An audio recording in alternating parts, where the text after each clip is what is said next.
Subscribe now and press the bell icon. Never miss an update. Hello दोस्तों, आप लोगों का स्वागत है हमारे यूट्यूब चैनल फोकस ऑनलाइन पे। अभी तक आप लोगों ने पढ़ा मोशन के कुछ थोड़े से टॉपिक्स पढ़े, ओके। तो अब हम लोग पढ़ने जा रहे हैं ये गति के नियम यानी laws of motion. Laws of motion भाई मतलब मोशन में क्या है, इन सभी टॉपिकों को हम लोग अब पढ़ेंगे, ओके। अब जब मोशन की बात हम करते हैं तो मतलब गति की बात करते हैं तो गति के नियम आते हैं। गति के नियम किन्होंने दिया भाई? न्यूटन ने दिया, सभी लोगों ने मालूम है। 3 नियम इन्होंने दिया, ये भी मालूम है। पहला नियम भाई, यदि कोई वस्तु स्थिर है तो स्थिर ही रहना चाहती है जब तक कि उस पर कोई बाह्य बल ना लगाया जाए, ओके। दूसरा नियम क्या है? किसी वस्तु पे लगाए गए बल उसके द्रव्यमान और उसके द्वारा उत्पन्न त्वरण के गुणनफल के समानुपाती होता है, ठीक है। और तीसरा जो है क्या है? प्रत्येक क्रिया अपने मतलब क्रिया के बाद विपरीत में प्रतिक्रिया देती है, ठीक है। प्रत्येक क्रिया के विपरीत प्रतिक्रिया होती है, मतलब ठीक है। तो अब बात इन्हीं सभी के करेंगे, ओके। तो आइए देखते हैं। प्रत्येक क्रिया समान परंतु विपरीत दिशा में प्रतिक्रिया देती है। तो अब इन सभी तीनों नियमों के अप्लाई कर देंगे हम, कहीं भी होता है तो ये पूरे ब्रह्मांड में हर जगह लगते हैं, ओके। तो आइए देखते हैं क्या कर रहा है न्यूटन का फर्स्ट नियम।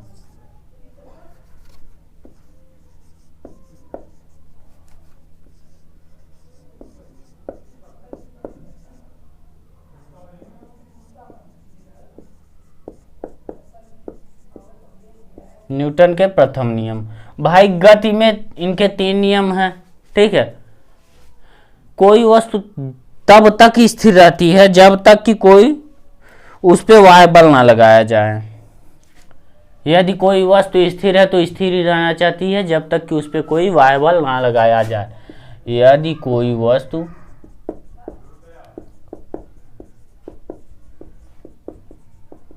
स्थिर है तो स्थिर ही रहना चाहती है।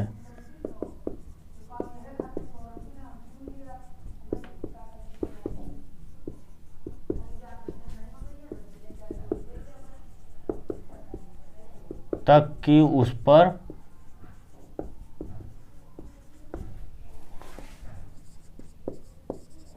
कोई बाह्य बल न लगाया जाए, ठीक है। तो ये हो गया। अब जैसे कि मान लीजिए हमने ये स्थिर है, ठीक है, ये बोर्ड स्थिर है। अगर हम इस पे कोई बाह्य बल ना लगाएं तो ये स्थिर ही रहना चाहेगी, ठीक है।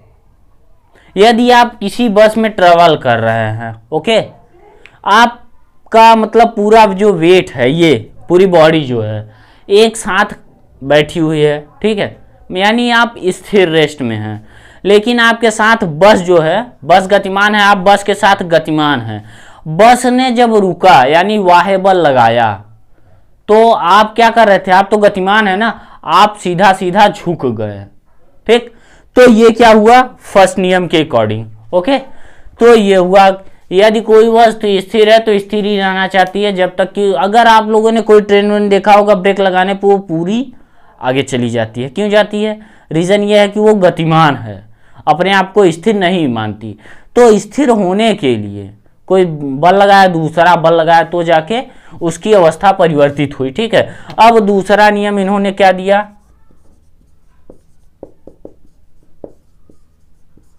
दूसरा नियम, ठीक है, दूसरा नियम इन्होंने सीधा सीधा दिया कि जो है बल, किसी वस्तु पे लगाए गए बल, ठीक, उसके द्रव्यमान और त्वरण के गुणनफल के समानुपाती होता है। क्या होता है? किसी वस्तु पर लगाए गया बल उस वस्तु के द्रव्यमान और त्वरण के गुणनफल के समानुपाती होता है।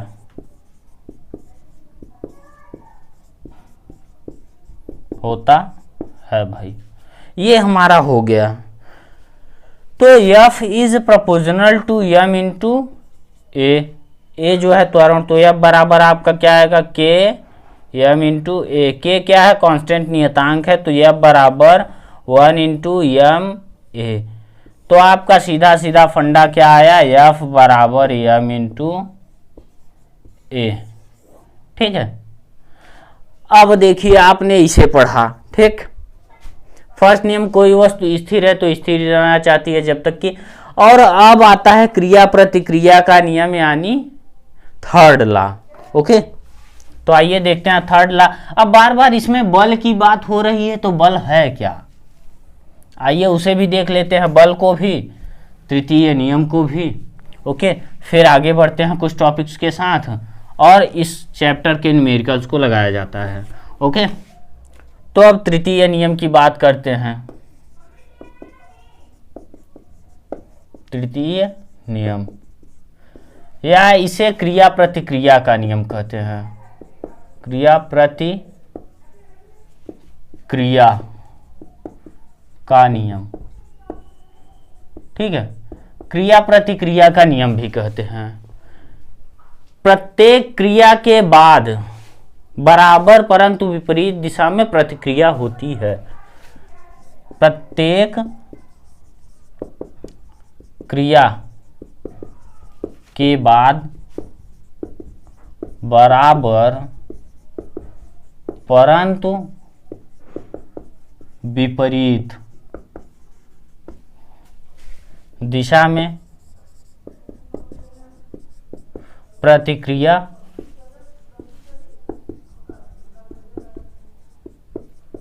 होती है। ठीक है, अब जैसे मान लीजिए हम नाव से घूम रहे हैं और लास्ट आप एंडिंग पॉइंट पे आए, ठीक है, आप ये नाव में हैं, ओके, और आपको यहाँ उतरना है। आपने यहाँ से छलांग लगाई तो ये नीचे दबा और आप यहाँ से उड़ के तब यहाँ पे आए। ओके, तो ये होता है क्रिया प्रतिक्रिया का नियम, तो इससे ये समझ जाना चाहिए। ठीक है, तो अब बात करेंगे क्रिया प्रतिक्रिया नियम के अगले उदाहरण की ओर। हमने किसी फर्श पे अगर एक, मान लीजिए कि इस फर्श पे मैंने ऐसे बल लगाया, ये भी तो हमारे ऊपर बल लगा रहा है।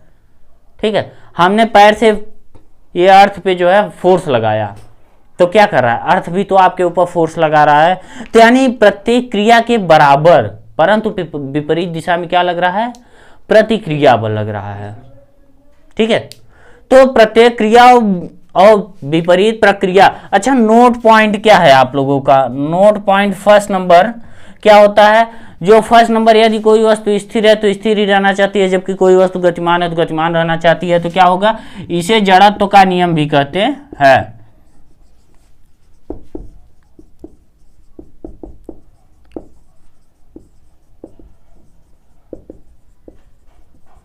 अच्छा, जड़त्व के नियम की किसने दिया था भाई, ये गैलीलियो ने दिया था। तो चलिए आइए आगे के टॉपिक पे बढ़ते हैं। अभी तक हमने बल बार बार पढ़ा, क्या पढ़ा, बल क्या है। इस टॉपिक पे आते हैं भाई, बल क्या है। बल भाई वह धक्का या खिंचाव या कारक है जिसके द्वारा हम किसी वस्तु को एक स्थान से दूसरे स्थान तक विस्थापित करते हैं, बल कहलाता है। ओके, तो आइए बल की डिफिनीशन लिखते हैं। बल वह धक्का या खिंचाव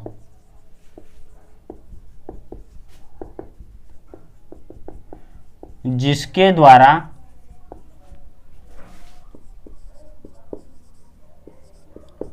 हम किसी वस्तु को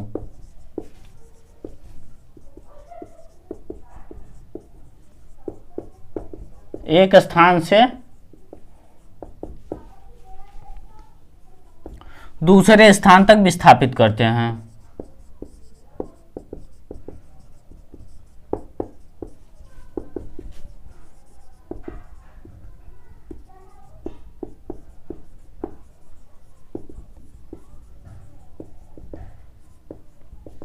बल कहलाता है।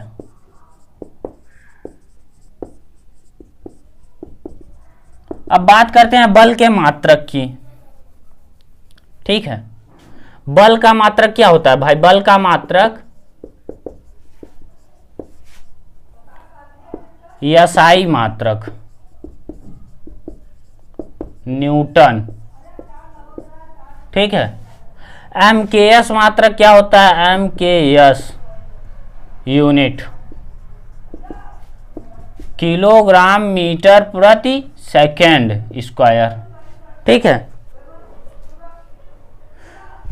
अब आप सीधा सीधा यहां से लिख सकते हैं 1 kg per metre per second square is equal to 10⁵ dine.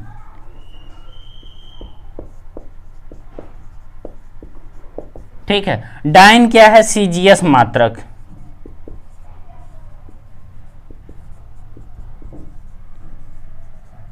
बराबर क्या होगा भाई?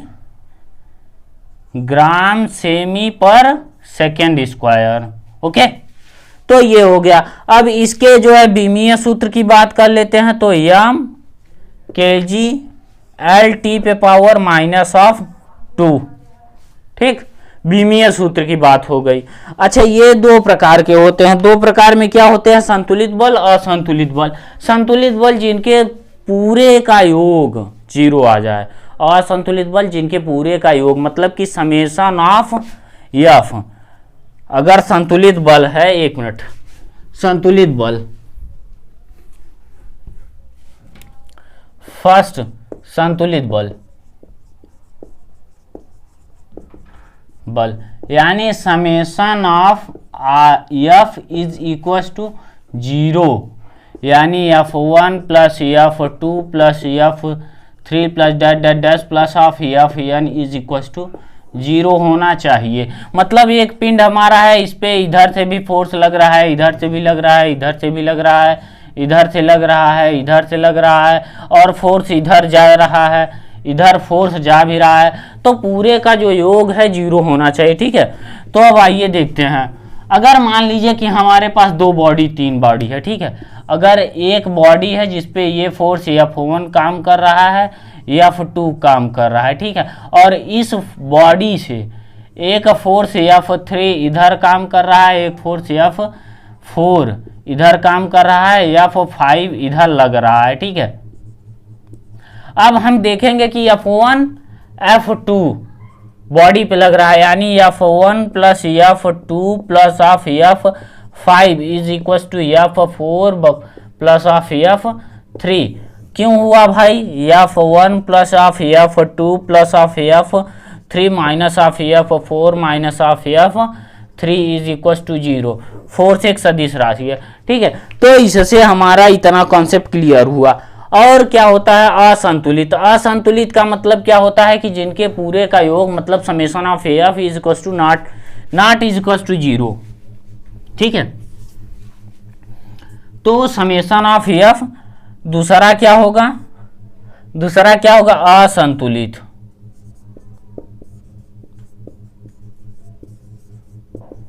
असंतुलित बल। ओके, असंतुलित बल में हमारे पास क्या होना चाहिए? Summation of F is not equal to 0। Okay, बस ये होना चाहिए हमारे पास। तो आइए, असंतुलित बल और संतुलित बल हमने पढ़ लिया। अब बात करते हैं संवेग।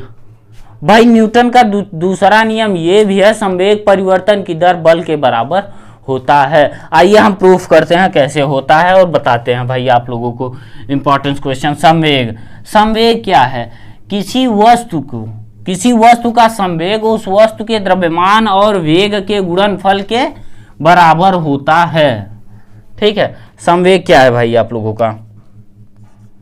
संवेग किसी वस्तु का संवेग उस वस्तु के द्रव्यमान और वेग के गुणनफल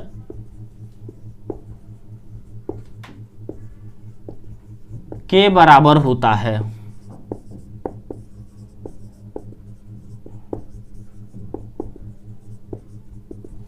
यानी P बराबर m इंटू वी, ये आता है।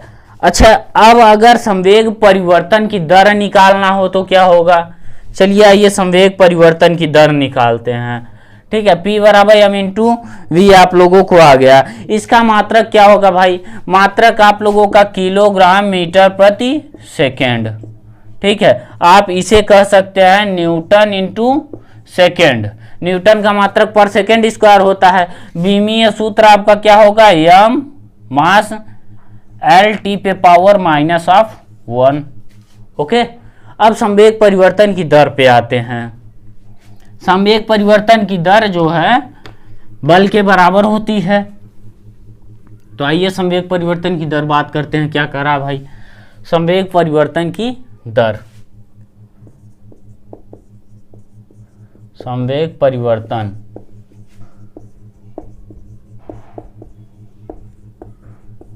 की दर। ठीक है, संवेग परिवर्तन की दर क्या होगा भाई? P बराबर m इंटू आपका v माइनस यू होना चाहिए। ठीक है, हमने पढ़ा है v बराबर u प्लस ए टी। ठीक है, फर्स्ट नियम। तो हमारे पास क्या होगा भाई?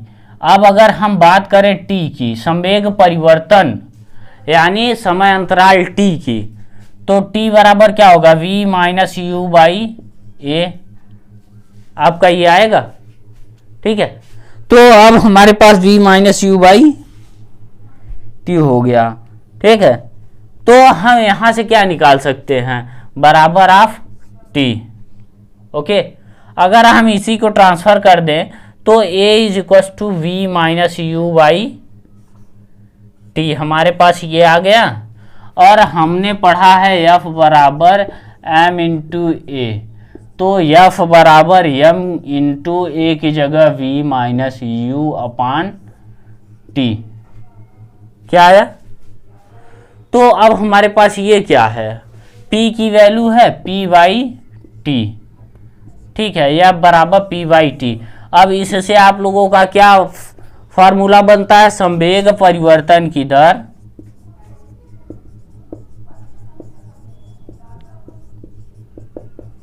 की दर बल कहलाता है।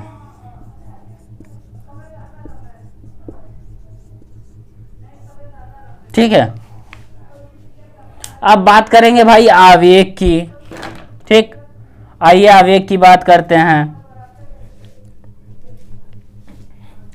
ये हो गया संवेग। ओके, आवेग। आवेग भाई क्या होता है? आवेग सीधा सीधा किसी वस्तु पे आवेग, किसी वस्तु पर आवेग का मान उस वस्तु के बल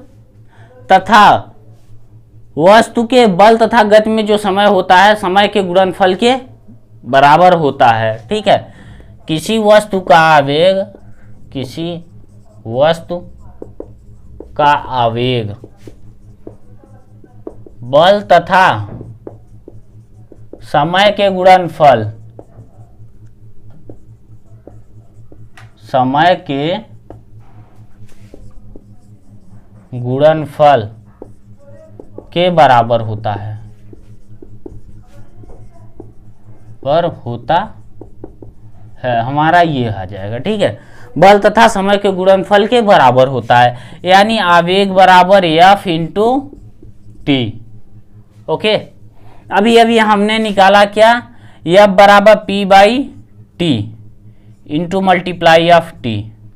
तो हमने निकाला M into V minus M into U upon, भाई हमने सीधा सीधा निकाला था ना, एफ बराबर एम इंटू ए से। तो ए बराबर हमने ए की जगह क्या लिखा था? V minus u by t. तो हमारे पास सीधा सीधा आ गया एम, कॉमन में v माइनस यू। आप लोगों का आवेग क्या आ गया? आई बराबर सीधा सीधा ये पॉइंट आ गया आप लोगों का। ओके, तो आवेग हमारा ये हो गया, यानी क्या होगा?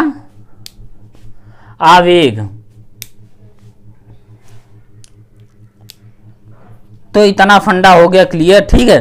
तो अब हम आप लोगों से बात करेंगे बंदूक की गोली पे, ठीक है।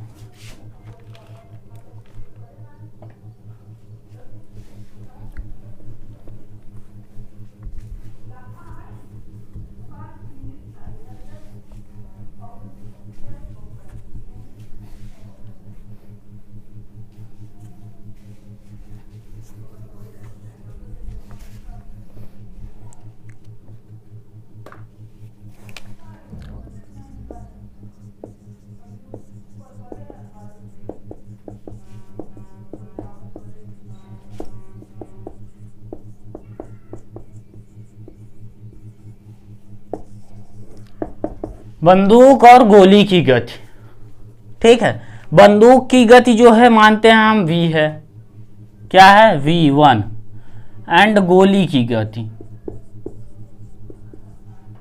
v2, ठीक है।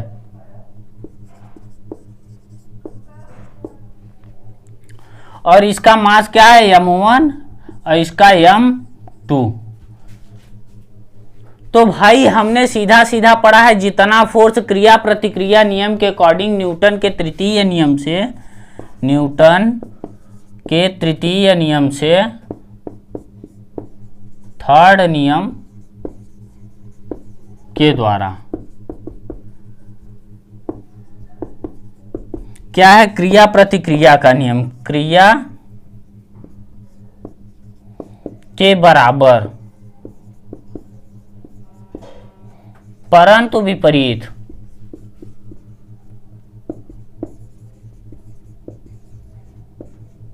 प्रतिक्रिया, ठीक है। तो अब जो है भाई सीधा सीधा अगर हम इसके F1 की बात करते हैं तो m इंटू वी, ठीक है, P1 की बात, ठीक है। तो P1 जितना समय में चला तो हमारे पास F1 क्या आ गया, F1 is equal to P by t. जितना समय में क्रिया किया उतने समय में प्रतिक्रिया किया, यानी F2 is equal to P2 is equal to क्या होगा, M2 into V2, M1 V1 P1, ठीक है।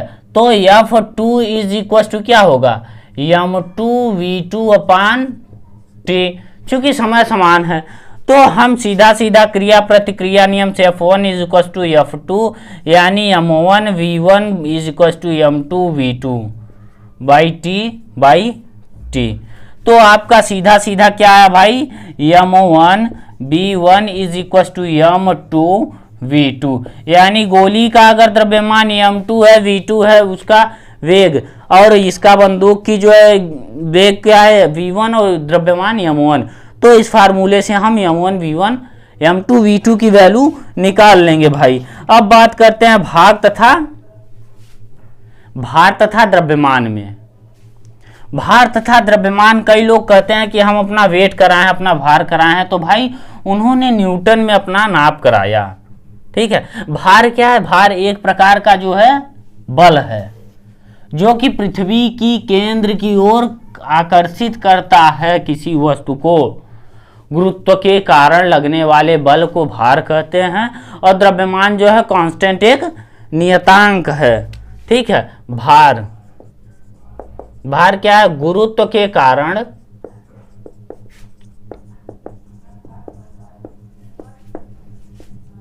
लगने वाले बल को भार कहते हैं। इसका मात्रक न्यूटन है भाई।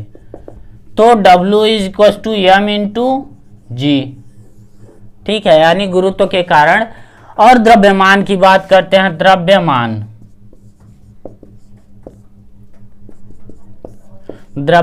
एक नियतांक है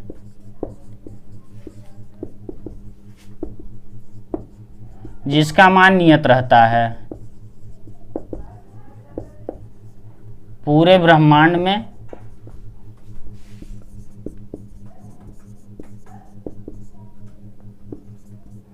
में नियत रहता है।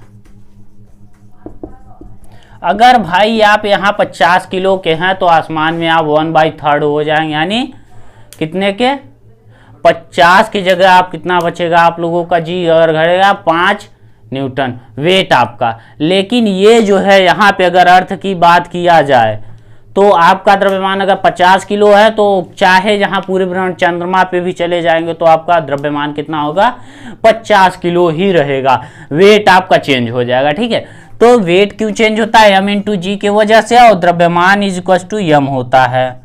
ठीक है, अच्छा अब बात करते हैं भाई द्रव्यमान वेट। वेट जो है ध्रुवों पर, ध्रुव और विषुवत रेखा पे, ठीक है, ध्रुव पे सबसे ज्यादा जी होती है और विषुवत रेखा, मतलब इन सभी पे अगर जाता है तो वैल्यू अगर, यानी कि आपका जो वेट है भार प्रत्येक स्थान पे पर घटता बढ़ता है,